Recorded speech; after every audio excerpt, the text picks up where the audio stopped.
Hello and welcome to episode 65 of A Gamer Looks at 40. I'm Bill Tucker, and happy day before Valentine's Day to all of you lovebirds out there. Valentine's Day is not really one of my things. My wife and I, we really don't celebrate too much, but if you do, hope you have an awesome day, and if you don't, well, hope the day is great. And if you're a beloved patron, I hope you enjoy your Friday before Valentine's Day. And those lovely patrons include Mr. Games with Coffee, Patrice Millette, the Let's Play Princess, BT Goebbels, Tim Knowles of The Elitist, Pete Harney, Ryan Payne of Gamers Week Podcast, Dan of Retro Logic, Seth Sergil of the All End Podcast, and Nerds Without Pants' very own Julian. Did I mention Tim from The Elitist? I went in a different direction. If not, he got 2 shout-outs. Thank you all so much for your love and support. Hope you're having an awesome week. So when I first started this show, for some reason, relationships came up. And I guess the reason for that was a focus. That's what this show is all about. Again, highlighting what makes this medium tick from a heart and soul perspective as opposed to nuts and bolts. And when the show is kind of firing on all cylinders, it's not only feeding the nostalgia need, but the emotional side as well. And I got a number of different stories very early on, and I realized, man, this has to be an episode at some point. That was probably a year and a half ago. So nearly all of the conversations you are going to hear during this episode are about a year old. And as far as I know, all of these relationships are in very good standing. Nothing's really happened. That would be negative. So, and if something has and I missed it, I apologize in advance. But we're about to hear 5 short stories from people either new to the show or familiar voices you've heard over and over again, talking about how video games were instrumental in them creating meaningful relationships with other people. The first story you're going to hear is from friend of the show, G to the Next Level. He's an incredible Sega streamer and YouTuber and all the things tubers and all the content makers. An awesome dude. If you've ever met him either in person or online or on Twitch, you know he is a joy to be around. And his conversation was one of the first I encountered that planted the seed for this very episode so long ago. The clip you are about to hear was recorded on September 7th, 2021, and it came from my 3 questions open to every interview I do. In case you haven't heard it, every interview I conduct, or most of them, start with 3 questions. I ask a group of people the same 3 questions, collect the answers, and then put them into a 3 questions episode. I think there's like 6 of them. They're really fun to hear how different people answer the same silly, ridiculous question over and over again. And the question I asked him was, if you were asked to build an arcade in a space the size of a standard garage, what were the first 3 arcade machines you would put in it? And in the midst of that conversation, he shared this amazing story about him and his partner first met. Ooh, okay. Well, the first thing, this is going to be an interesting take, and there's a whole story and whatnot behind this too. The first arcade machine I would put in there is a Dance Dance Revolution machine. Really? Okay. If I had to pick one, it would be either DDR-A or Supernova 2 or Extreme. There are different songs on different versions of the cabinets. It'd probably be one of those 3, but that would be my first one. Ah, man. Second, before you go to your number 2 or 3, why Dance Dance? Well, because Dance Dance Revolution, I mean, and I don't mean this to be dramatic or anything like that, but the game literally changed my life. I mean, I almost really say it kind of helped mold me into who I am, because when I was in college, like I was a lot more meek. Like the outgoing, like super bubbly G that you know now, he didn't exist back in 99 and 2000. This was the one that was like, he would do his job and go home, go to school, go home, and didn't really socialize or anything like that. It wasn't until DDR really came around that, I was just so drawn to the music and drawn to playing the game. And I really became social with the community, like we're called the Bamani community, like the Bamani, Texas community that I was involved with. And they just really kind of helped get me out of my shell. And not only that, helped me with my my health and whatnot too, which, that's a big thing for me now. I'm on a major fitness journey as of right now too. Oh, that's awesome. It's been a lot of that, and like I owe like my getting my job at that time, my friendship circle, and most importantly, and I've got an entire story about that I'm going to share in full on YouTube at some point. That's how I met my wife. I met my wife through DDR. Really? So, yep. I'd love to hear a bit more about that too. If you don't mind, if you're saving a lot of this for YouTube, please don't waste it on me. No. I'd like to hear. I just want to live in this little world DDR. I didn't realize this was a community thing. I used to see DDR as the really athletic kids would do DDR in the arcade, and I'd go, I'm nowhere near as coordinated as that to do that. No, thank you. I'll go play air hockey. I would love to hear about this community. This sounds fascinating. So it's like the DDR community was all about just like, we were kind of built up into teams to where you could either we would have scoreboards and leaderboards that we would keep onto, whether it's just online or really between us. And it was we just developed a lot of friendship circles around it. Like we would hang out around DDR. We would just spend time together, and it was really awesome. And it's just that it's a game that really brought people together, kind of like in a lot of the online games of today. Mm-hmm. But DDR just did things on a whole different level, and just like being able to just jam to the music, you learn like other techniques on how to play the game from learning from other players. Sure. And it was so much fun. But I met my wife through it because there used to be an arcade here in Houston called Planet Zero. It doesn't exist anymore, unfortunately. But they had a DDR machine, and I remember this was when I was living with a couple of friends of mine, and we went there one night. And so in DDR, there's 3 modes of play. In Dance Dance Revolution, there's 3 modes of play. There's single, where you're one person, you're dancing on a 4-panel pad, up, down, left, and right. There's a 2-player mode where you see 2 people doing the same thing roughly. But then there's also doubles mode, where you could be one person, and it's an 8-panel mode. You actually have to cross both pads, so you're not only really playing for accuracy, but you're also kind of playing for style, like if you really want to. I mean, not that you can't do that in single player mode, but in double it's even more so. Talk about double your workout. And it's a hard mode. It's basically the only mode that I play on now. I don't really play on singles anymore, unfortunately, because now I've kind of maxed out everything that I can do on single, but now on double, that's really where it's at for me. But going back to the story, right. I went there with one of my roommates, and sure enough, like we were just waiting in line for us to play and whatnot. This is back in the days where you used to either put like a quarter or an ID card or something like that on the machine to let you know, hey, I'm next. Like you're next in line. Oh yeah, right? Yep. So, and then sure enough, there was this girl she was freestyling basically while doing doubles. And I was like, ooh, who is she? She is gorgeous. Like, I want to talk to her and whatnot. But I was like, me still being in that meek phase. I'm like, I don't know. My roommate's just like, bro, just go talk to her. I'm like, I don't know. So here's where things happen. Right above where that DDR machine is, there is one of those automatic air fresheners, right? And so she was just done, and, she worked out a sweat. So she's breathing hard. The air freshener shoots off, and she inhales what comes in the air freshener, and she falls on the pad. I mean, thankfully she was safe, like in falling whatnot. Like she didn't collapse hard, but I saw what happened, and like I took her and I pulled her outside to get some fresh air, got her some water, and just made sure that she was okay. And I stayed with her for the rest of the night. It's like we didn't really talk a whole lot, just to make sure that she was like. So cool. I just wanted to make sure she was okay, right? And sure enough, like she was all right later. We exchanged names, and I was just like, "Hey, you sure you're okay?" All right.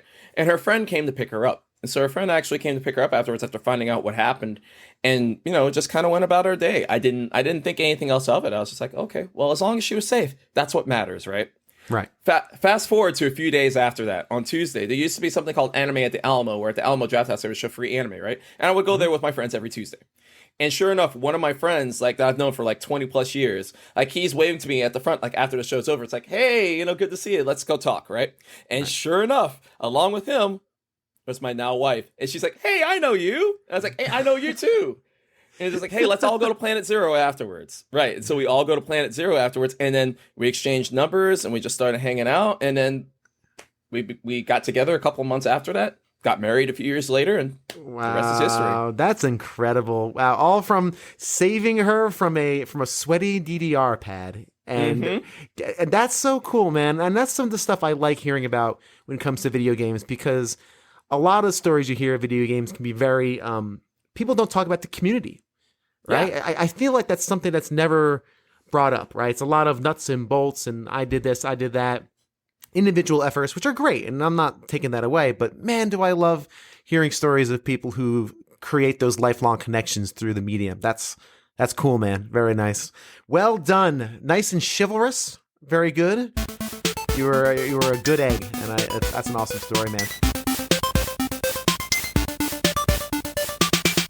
Next up, Blue Williams of the Gamers Week podcast shares how her and her husband first became a thing over the love and fandom of a very specific game. Basically, kind of the backstory of it is I was a huge video game nerd when I was a kid.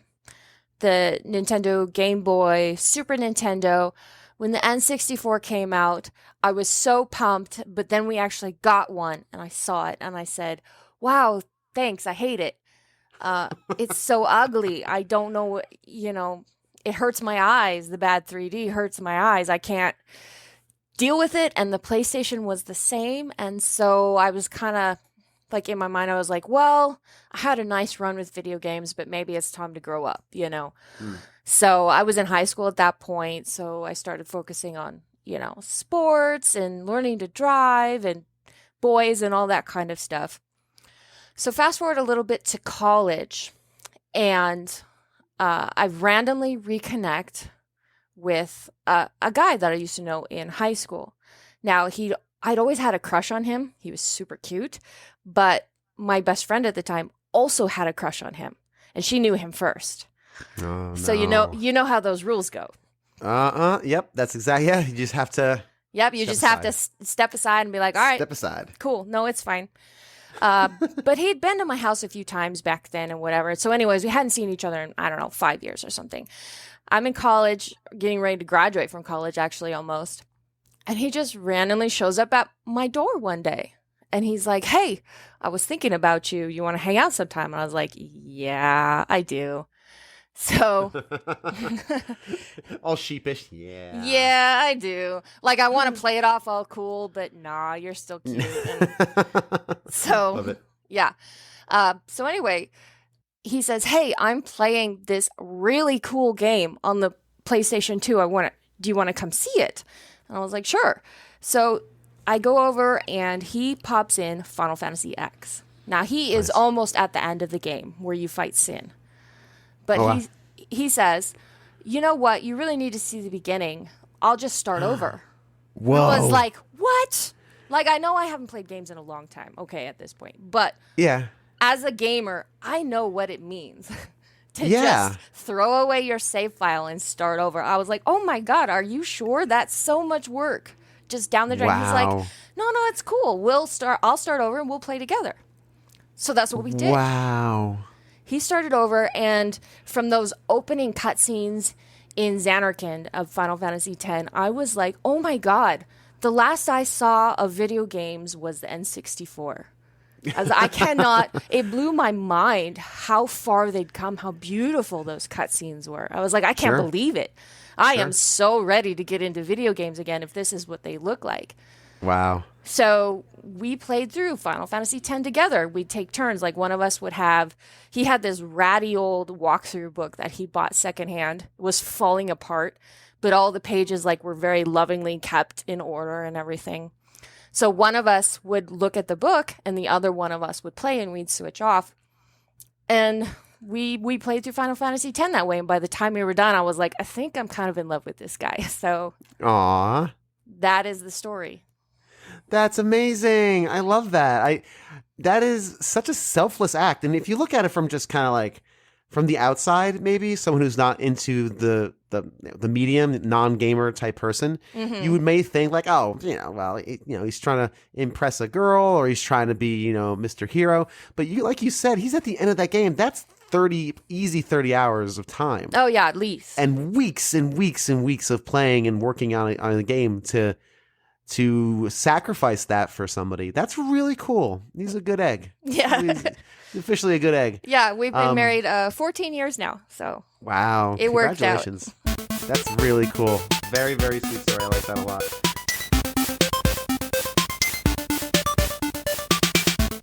Now, before we go to the next clip, I want to preface with something.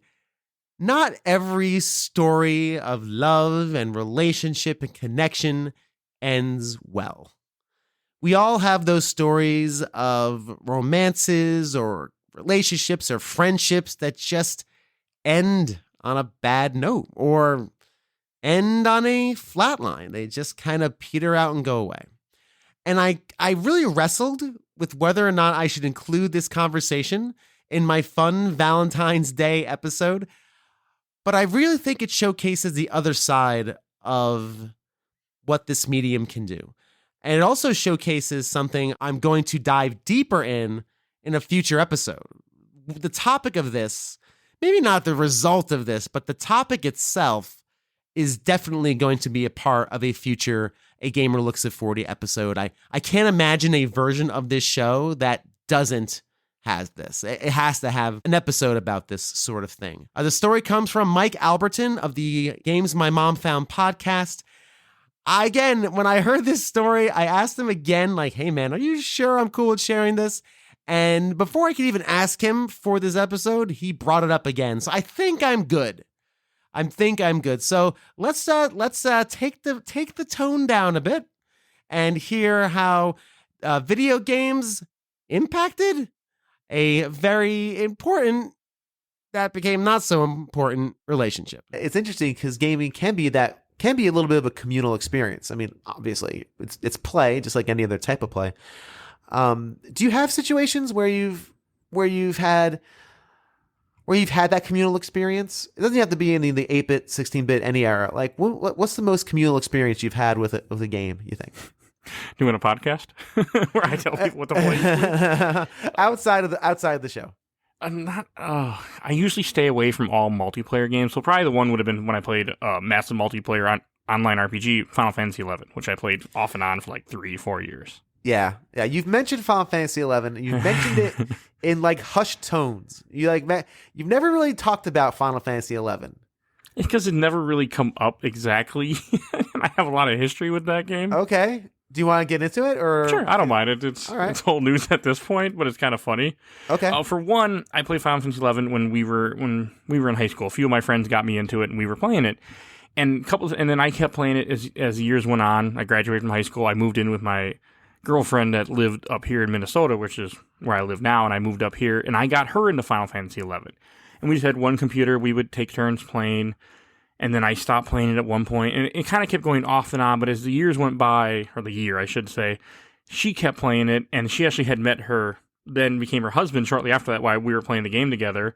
And so she ended up leaving me for guys she met on Final Fantasy XI, which wasn't a bad thing in the end. But that's something that's always stuck with me and kind of makes me laugh now. Sure. No. Well, yeah. Hindsight, of course, and life has moved on. So she met somebody in Final Fantasy XI. That lived in Texas, and we lived in Minnesota. Oh my god! And she moved down to Texas, I guess. Yes, she ended up leaving. We only lived together, I think, for like maybe 2 years at that point, but we were young and like 19, 20. We had a kid, and it wasn't working out, and right. And so that's always been kind of funny to me is that she, maybe hate the game for a long time. I quit the game after that because I just couldn't deal with it anymore. Sure, but that's one reason I kind of make fun about it because. We still talk. I mean, it's been years later now. We talk off and on, but it's just kind of always been hilarious to me that now, in hindsight, it wasn't hilarious to me at the time. But. Yeah, wow. So okay, interesting.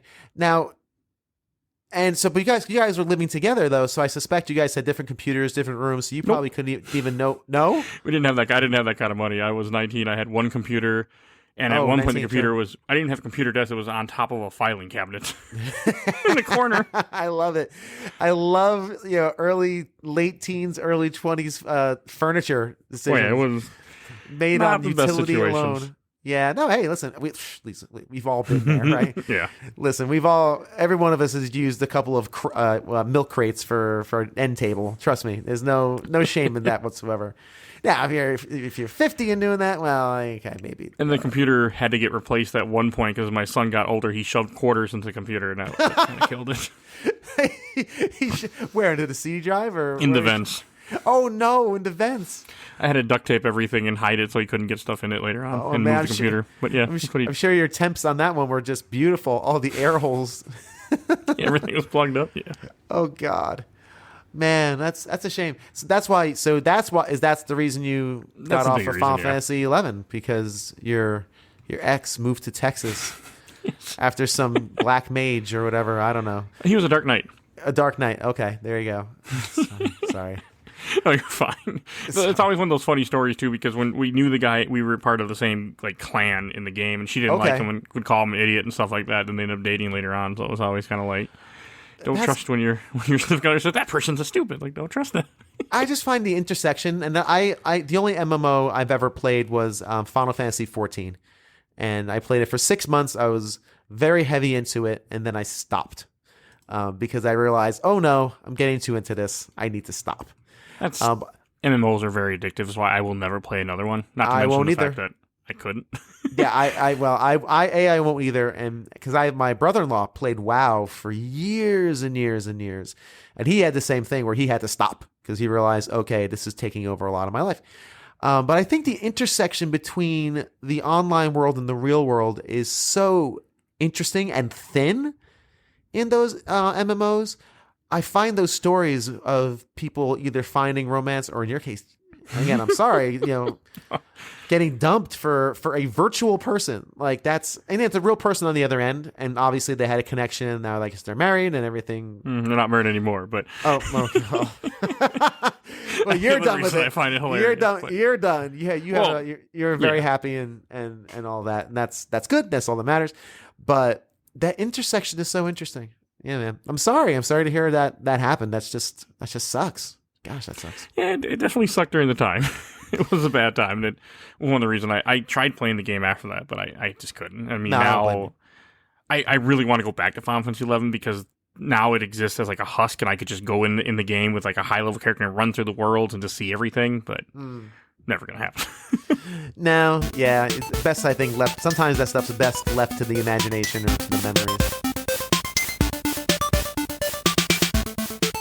Next up, a listener who goes by the name Blade, or the handle Blade, I'm going to assume handle, shares a story about how him and his partner first came in contact and developed a connection via the medium of video games. I've grown up incredibly sheltered. I'm an introvert at heart, so I use content creation like streaming or video making as a way for me to break out of my shell. During the Pokemon Go / Sun and Moon boom of 2016-2017, I was streaming the game, and then someone raided me. And among those people who came from the raid was this girl that I started talking to. And we had a lot of things in common, like Pokemon and Zelda, and eventually a relationship came out of it. And not only that it brought me happiness, but she also helped me do something that I usually never do. I actually flew across the country to the East Coast and went to a convention over there for the first time, which allowed me to meet so many people who I previously only knew online, and I finally got to meet them in person. And that, along with many other reasons, is why I'm always going to feel gratitude towards that particular moment. And finally, good friend of the show, Andrew Craig, who you have heard all over the Zelda episodes and all over this podcast since its very inception. He shares how video games as a medium not only created a lifelong relationship with his significant other, created lifelong friendships as well. Let's listen in. I have a couple friends who had to participate in an art walk where they lived, and because they owned a print shop, it wasn't really viable to do anything at the art walk relating to the print shop. So instead, we built a huge arcade cabinet with 3 NESs in them. Whoa. And we would do theme nights. And at every theme night, I was asked to beat a game live during the art walk. And so I have speedrun DuckTales. I couldn't touch any of the GDQ runners. But for a guy who was just asked, hey, we're doing DuckTales next week, can you do a run? I think I did okay. Okay. Nice. I've done Zelda live. I met my fiance because of a single death in a Mega Man run. Oh, no. During an art walk. Wow. Very cool. I remember you mentioned this in your not to switch gears too much. I'd love to hear that story. You meeting your fiance while playing Mega Man. It's an interesting one. Okay. So I have always been the type to be. I'm kind of a solitary person. A lot of my friends refer to me as kind of a postmodern Ron Swanson from Parks and Rec. Yeah. That's good. I've got a mustache. I always look grumpy. I'm smarter than you. Leave me alone. That's sort of my demeanor. Fair. And so I'm fine being just alone. And my friends were all starting to get engaged and married and kids and the whole deal. And when I mentioned to one of them that I was going to be doing a Mega Man run, he asked me how long I thought it would take. And I said, I'm doing it glitchless. I think I can do it in under 35 minutes. He said, there's no way you can do Mega Man in under 35 minutes. And I said, yeah, I've spent the last couple days practicing. I think I can get it down there. He said, I'll make you a bet. And I said, what? And he said, if you can do it in under 35 minutes, I will leave you alone for the rest of your life. But if you don't, you have to sign up for a dating website until the next art walk. Wow. Stakes. Yeah. And I thought, I got this. We're fine. We're good. I took a single unplanned death in that run. My completion time was 35 minutes, 2 seconds. No. I signed up for a dating website. Yep. I never went on it because the deal was I had to sign up. That's right. You didn't have to do anything with it. You just had to sign up and make a profile, I'm assuming, upon signing up. Yeah. Okay. And so about 3 or 4 days before the next art walk, I went in I opened it to turn off notifications because I was tired of getting pinged by this app saying, hey, you should come check us out. You should come check us out. Right. So I went to turn off notifications and saw this girl and sent her a message. And a month after that, we were exclusive. 6 months after that, we were living together. And about 6 months ago, we got engaged. Congratulations, man. Really, congratulations. That's awesome. What a cool story. Wow. All because of a failed Mega Man run. All because of 2 seconds shy of a. Yeah. Wow, that's awesome. Well, congratulations. And it wasn't even against the Yellow Devil either. No. It was just like a random. I took a hit over a pit and fell in. No. Death. Wow. It was just a random occurrence. It wasn't even one of the big bads. Oh, wow. Okay. That's awesome. That is a really, really cool story. It's amazing how those things work out. It's amazing. Yeah. The one thing I would like to bring up as ways that games have deeply impacted my life is, oddly enough, considering they just re-released it this last week, but Mass Effect 3 was a big one.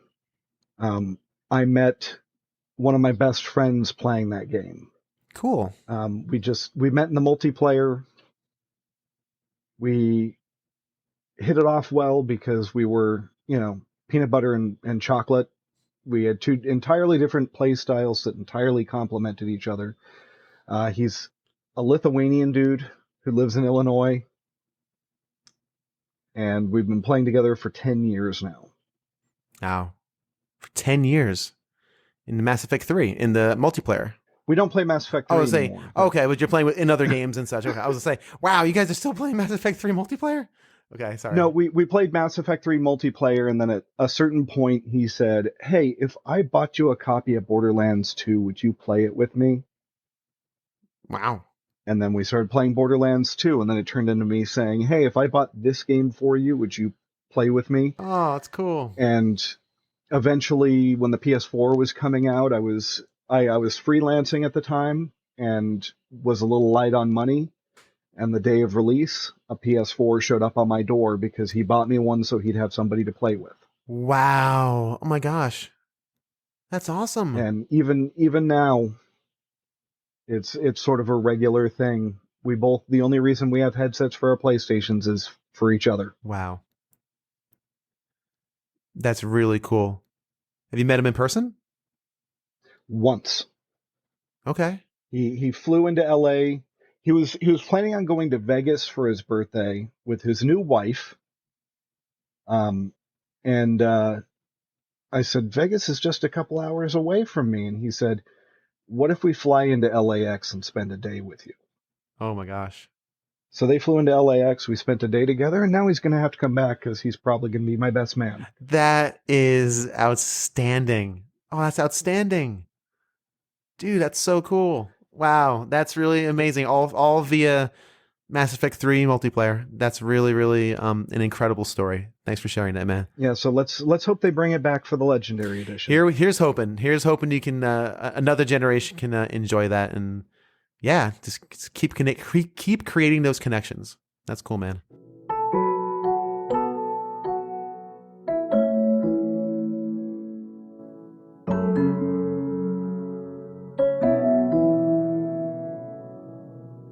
Thank you so much for listening to this short but sweet episode of A Gamer Looks at 40. Well, 4/5 sweet. Okay, maybe 1/5 sour.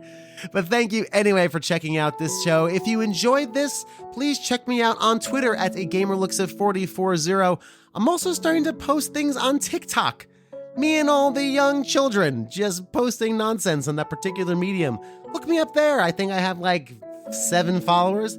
I'd love to get to 10 by the end of the week. Please be a part of that. I'm trying to put together some fun stuff. It's playing with the medium, as it were. Also, please join my Discord. I am posting weekly notes about the show, behind the scenes stuff, how it gets made. Some of it interesting, some of it not. But especially if you're a podcaster, you'll really dig this, I think. You'll actually get a kick out of the stories I'm telling on that platform there. So check out my Discord. I'll post it as another post later this week, or go into my link tree on my Twitter bio. It should be there, the invite link, or just DM me. That probably is the easiest thing to do. And of course, all the other podcast things like ratings, reviews, and everything else everyone asks you. Hey, do so for me as well. Your 8th favorite podcast. Hook a brother up with some of that internet love. As creepy and weird as that may sound. Thank you again for checking out the show, and until next time, tell someone you care about how much you care about them.